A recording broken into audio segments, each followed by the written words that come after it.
नमस्कार विद्यार्थी मित्रांनो, स्वागत आहे सर्वांचं आपल्या युट्यूब चॅनलवर।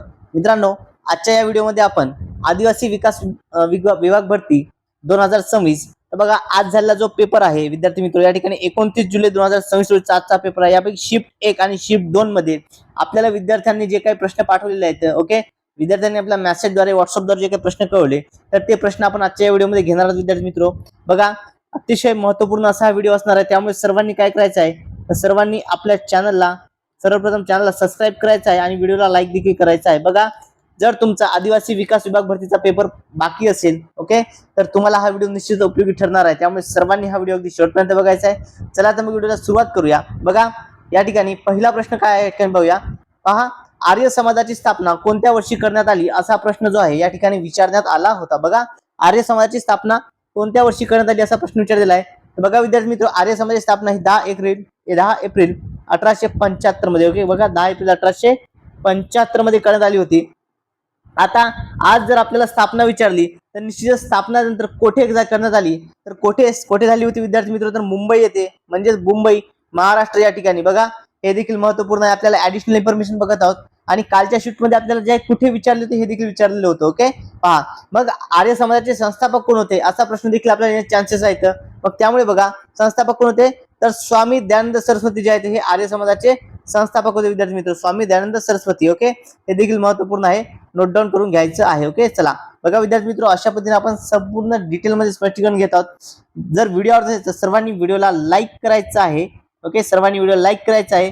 आणि जर तुम्ही अजूनही आपल्या चॅनलला सबस्क्राइब केलं नसेल तर सर्वांनी चॅनलला सबस्क्राइब करायचं आहे। जर तुम्हाला याची पीडीएफ हवी असेल तर पीडीएफ मिळवण्याकरता चॅनल सबस्क्राइब करून कमेंट मध्ये पीडीएफ मेसेज करायचा आहे, तुम्हाला लिंक त्या ठिकाणी सेंड करून दिल्या जाईल। यानंतर पुढचा प्रश्न घेऊया। पुढील प्रश्न बघा काय विद्यार्थी मित्र, संथाली भाषा संविधानाच्या 8व्या अनुसूचित कोणत्या घटनादुरुस्तीद्वारे समाविष्ट करण्यात आली, ओके। बघा, तर 92वी घटनादुरुस्ती ज्या विद्यार्थी मित्र 2003 ची, त्यानुसार काय तर संथाली भाषा जी आहे ती राज्यघटनेच्या 8व्या अनुसूचीमध्ये समाविष्ट करण्यात आली, ओके। 8वी जी अनुसूची आहे त्यामध्ये समाविष्ट करण्यात आली 92व्या घटनादुरुस्तीद्वारे। महत्वपूर्ण घटनादुरुस्ती या ठिकाणी परीक्षेला जाताना बघून जायच्या आहेत। यानंतर पुढचा प्रश्न बघा विद्यार्थी मित्र, प्रश्न काय, श्री विठ्ठल एक महासमन्वयन या प्रसिद्ध संशोधनाचे लेखक, ओके, हे संशोधन ग्रंथ जो आहे याचे लेखक कोण आहेत तर डॉक्टर रा.ची. ढेरे, ओके, रामचंद्र चिंतामण ढेरे हे आहेत विद्यार्थी मित्र। कोण आहेत? रामचंद्र चिंतामण ढेरे आहेत या पुस्तकाचे, या संशोधन ग्रंथाचे लेखक आहेत। यानंतर हा प्रश्न बघा एक विचार झाला होता। प्रश्न काय होता, ओझोनचा थर वातावरणाच्या कोणत्या थरामध्ये आढळतो? बघा, ओझोन वायू जो आहे विद्यार्थी मित्र, तर ओझोन वायूचा थर वातावरणाच्या कोणत्या थरात आढळतो? बघा, या ठिकाणी वातावरणाचे जे काही थर आहेत, तपांबर, स्थितांबर, ओके, तर यापैकी समताप मंडळ जे आहे यामध्ये आढळतो स्ट्रॅटोस्फियर ज्याला आपण म्हणतो। तर बघा, हा थर पृथ्वीपासून काय, पृथ्वीच्या पृष्ठभागापासून, ओके, पृथ्वीच्या पृष्ठभागापासून सुमारे 15 ते 50 किलोमीटर इतका असतो उंचीवर हा पसरलेला आहे। आणि वातावरणातील एकूण ओझोनचा जवळपास 90% भाग जो आहे या स्थितांबरात असतो, ओके, 90% किती असतो? स्थितांबरात असतो। याला समताप मंडळ असं म्हटल्या जाते, ओके। दुसरं नाव काय, स्थितांबर असं याचं नाव आहे। यानंतर पुढचा प्रश्न बघा, श्यामची आई पुस्तकाचे लेखक कोण आहेत असा प्रश्न आजच्या आदिवासी विकास विभाग कामगार भरतीमध्ये विद्यार्थी मित्र विचारण्यात आला होता। मग श्यामची आई या पुस्तकाचे लेखक कोण आहेत तर साने गुरुजी, यांचं पूर्ण नाव काय होतं? पांडुरंग सदाशिव साने हे यांचं पूर्ण नाव होतं। बघा, श्यामची आई या प्रसिद्ध पुस्तकाचे लेखक कोण आहेत? साने गुरुजी होते। कोण होते? साने गुरुजी होते। हेच म्हणजे पांडुरंग सदाशिव साने हे यांचं नाव आहे। आणि हे पुस्तक नाशिकच्या तुरुंगात असताना त्यांनी फेब्रुवारी 1933 मध्ये लिहिलं होतं, ओके, कुठे तर नाशिकच्या तुरुंगामध्ये असताना त्यांनी 1933 मध्ये हे पुस्तक लिहिलं होतं। यानंतर पुढचा प्रश्न बघा विद्यार्थी मित्र, पुढील प्रश्न आपल्या स्क्रीनवरती आहे। प्रश्न काय, गायत्री मंत्र हे कोणत्या वेदामधून घेतलेला आहे? बघा विद्यार्थी मित्र, प्रसिद्ध जे गायत्री मंत्र आहेत, ओम भूर्भुवस्वः तत्सवितुर्वरेण्यं भर्गो देवस्य धीमहि धियो यो नः प्रचोदयात्, हा जो गायत्री मंत्र आहे तर गायत्री मंत्र कोणत्या वेदामधून घेतलेला आहे? बघा, यापैकी कोणत्या वेदातून? तर हा ऋग्वेदामधून घेण्यात आला होता विद्यार्थी मित्र, ऋग्वेदातून, ओके। बघा, यामध्ये गायत्री मंत्र हा ऋग्वेद या वेदामधून घेतलेला आहे। मंडल कोणता आहे तर ऋग्वेदाचे 3रे मंडल, ओके। 3ऱ्या मंडळातून सूक्त कितवं? 3 पॉइंट या ठिकाणी बघा 3.62 आणि मंत्र किती आहेत? एकूण 10 मंत्र त्या ठिकाणी आहेत। ऋषिता कोणी केली तर महर्षी विश्वामित्र यांनी केली, ओके। रचना कोणी केली आहे? महर्षी विश्वामित्र यांनी ही रचना केली आहे। आणि यामध्ये देवता कोण आहेत? सूर्यदेव, सावित्री देवता यांचा उल्लेख यामध्ये येतो। बघा, इतर देखील आहे ऋग्वेद आहेत, यामध्ये की अजून काय तर अथर्ववेद आहे। त्यानंतर महत्वपूर्ण म्हणलं तर सामवेद आहे। यजुर्वेद आहे, यजुर्वेद. ओके.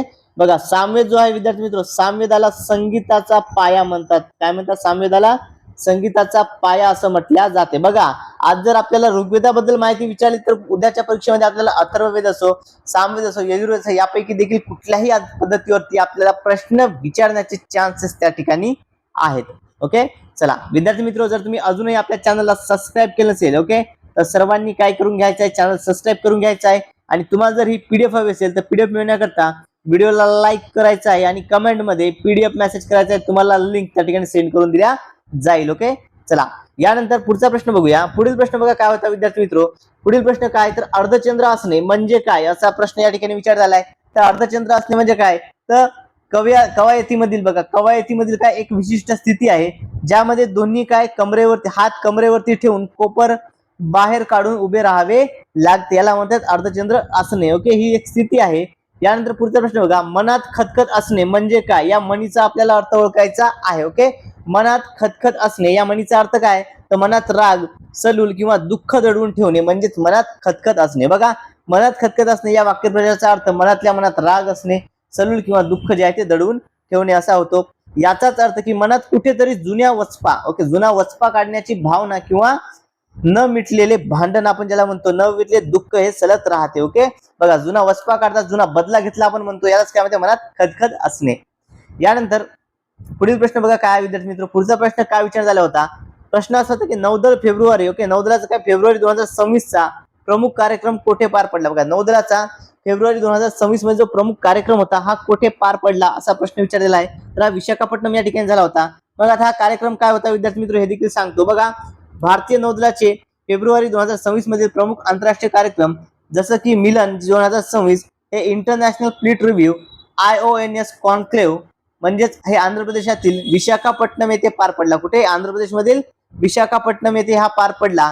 आणि सगळ्यात महत्वपूर्ण बघा या ठिकाणी मुख्य ठिकाण कोणतं होतं विशाखापट्टणम पूर्व नौदलाचे मुख्यालय.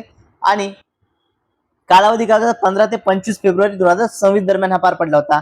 आणि प्रमुख कार्यक्रम काय होता मिलन 2026 सराव आंतरराष्ट्रीय फ्लीट याचा सराव यामध्ये होता.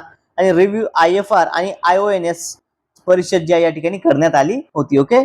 चला विद्यार्थी मित्र, जर तुम्ही अजूनही आपल्या चॅनलला सबस्क्राईब केलं नसेल तर सर्वांनी चॅनल सबस्क्राईब करायचं आहे. आणि तुम्हाला जर पीडीएफ डाउनलोड करायची असेल तर पीडीएफ डाउनलोड करण्याकरता व्हिडिओ लाईक करून कमेंट मध्ये पीडीएफ मेसेज करायचा आहे किंवा आपलं टेलिग्राम चॅनल तुम्ही जॉईन करायचं आहे. यानंतर बघा समुद्राची खोली मोजण्यासाठी कोणते उपकरण वापरतात. तर समुद्राची खोली मोजायची आहे त्याकरता फॅथोमीटर हे उपकरण वापरले जाते. ओके. फॅथोमीटर किंवा सोनार हे दोन उपकरण या ठिकाणी वापरले जात असतात. यानंतर पुढचा प्रश्न बघा. विटॅमिन B12 चे रासायनिक नाव काय. ओके. विटॅमिन B12 चे रासायनिक नाव काय तर बघा याचं रासायनिक नाव आहे सायनोकोबालाइन. ओके. काय सायनोकोबालाइन याचं रासायनिक नाव, यालाच कोबामिलन असं देखील म्हणतात. ओके. कोबालामिन असे म्हणतात. हे पाण्यात विरघळणारे एकमेव जीवनसत्व आहे आणि याला कोबाल्ट हा धातू असतो. ओके. B12 जे आहे विद्यार्थी मित्र हे काय हे पाण्यात विरघळणारे एकमेव जीवनसत्व आहे. पाण्यात विरघळणारे ओके पाण्यात विरघळणारे हे जीवनसत्व आहे. यानंतर बघा सर्वाधिक सीमा असलेले राज्य कोणते आहे. बघा सर्वाधिक सीमा असलेले राज्य कोणते आहे, ज्या राज्याची सीमा सर्वाधिक राज्यांना लागून असं कोणतं आहे तर ते आहे विद्यार्थी मित्र उत्तर प्रदेश. कुठला आहे उत्तर प्रदेश राज्याची सीमा ही सर्वाधिक राज्यांना लागून आहे. बघा एकूण 8 राज्याची सीमा ज्या ठिकाणी आहे आणि एक केंद्रशासित प्रदेश जो आहे दिल्ली देखील आहे उत्तर प्रदेशला. ओके. चला यानंतर पुढचा प्रश्न बघा. पर्वत या शब्दाचा समानार्थी शब्द कोणता. बघा पर्वत हा जो शब्द आहे या शब्दाचा समानार्थी शब्द कोणता आहे तर गिरी, डोंगर, शैल, नग हे समानार्थी शब्द होते. बघा विद्यार्थी मित्र समानार्थी शब्द देखील व्यवस्थित करून जायचे आहेत. आपल्याला मराठी व्याकरणामध्ये समानार्थी शब्द देखील विचारले जात आहेत. यानंतर पुढचा प्रश्न बघा. ADSL चे पूर्ण रूप म्हणजे लॉंग फॉर्म काय आहे. ओके. ADSL चा फुल फॉर्म आपल्याला विचारला होता. याचं काय विद्यार्थी मित्र तर बघा या ठिकाणी आयसोमेट्रिक डिजिटल सबस्क्रायबर लाईन असं याचा फुल फॉर्म आहे. म्हणजे असममित डिजिटल सबस्क्रायबर लाईन. ओके. असममित डिजिटल सबस्क्रायबर लाईन ही एक ब्रॉडबँड इंटरनेट तंत्रज्ञान प्रणाली आहे. ओके. ADSL काय ही एक इंटरनेट प्रणाली आहे हे देखील लक्षात असू द्या विद्यार्थी मित्र. या ठिकाणी पुढचा प्रश्न बघा काय बुलंद दरवाजा कोणी बांधला असा प्रश्न या ठिकाणी विचार झाला होता. बघा विद्यार्थी मित्र आज दिनांक 29 जुलै रोजी आदिवासी विकास विभाग भरतीचा जो पेपर झाला त्या पेपरमध्ये हा प्रश्न विचार झाला होता. बघा विद्यार्थी मित्र, जर तुमचा देखील पेपर झाला असेल तर यापैकी जर कुठले प्रश्न राहिले असतील तर तुम्ही ते प्रश्न आपल्याला टेलिग्राम चॅनलवरती टाकायची आहेत. ओके, किंवा कमेंटमध्ये प्रश्न टाकायचे. निश्चित तुमचे प्रश्न हे पुढील व्हिडिओमध्ये घेतल्या जातील. बघा या ठिकाणी प्रश्न काय, बुलंद दरवाजा कोणी बांधला? तर बघा विद्यार्थी मित्र, बुलंद दरवाजा होता हा मुघल सम्राट अकबर याने बांधला होता.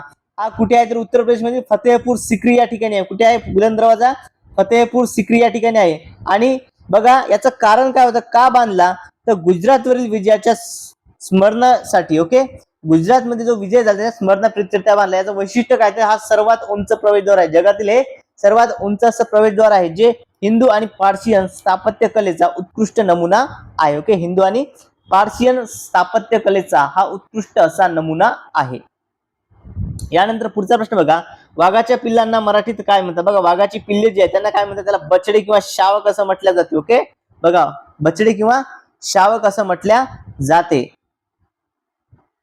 बघा विद्यार्थी मित्र, अशा स्वरूपाचे प्रश्न जे आहेत आजच्या परीक्षेमध्ये आपल्याला विचारण्यात आलेले होते. ओके, चला, होप सर्वांना या ठिकाणी हे सर्व प्रश्न समजले असतील. विद्यार्थी मित्र, जर तुम्ही अजूनही आपल्या चॅनलला सबस्क्राईब केले असेल तर सर्वांनी चॅनलला सबस्क्राईब करायचं आहे आणि सोबतच व्हिडिओला लाईक देखील करायचं आहे. बघा आदिवासी विकास विभाग भरतीचा आजचा हा पेपर होता. अजून काही शिफ्ट 1 आणि शिफ्ट 2 मध्ये काही प्रश्न आहेत. अजून जर काही प्रश्न बाकी असतील विद्यार्थी मित्र तर ते तुम्ही मला कमेंटमध्ये सांगायची आहेत. ओके, चला मित्रांनो, जर तुम्हाला ही पीडीएफ डाउनलोड करायची तर पीडीएफ डाउनलोड करण्याकरता आपलं चॅनल सबस्क्राईब करून काय करायचं आहे, कमेंटमध्ये पीडीएफ मेसेज करायचा आहे. तुम्हाला लिंक त्या ठिकाणी सेंड करून दिल्या जाईल. मित्रांनो, आजच्या या व्हिडिओमध्ये एवढंच. भेटूया तर पुढच्या व्हिडिओमध्ये. Thank you so much.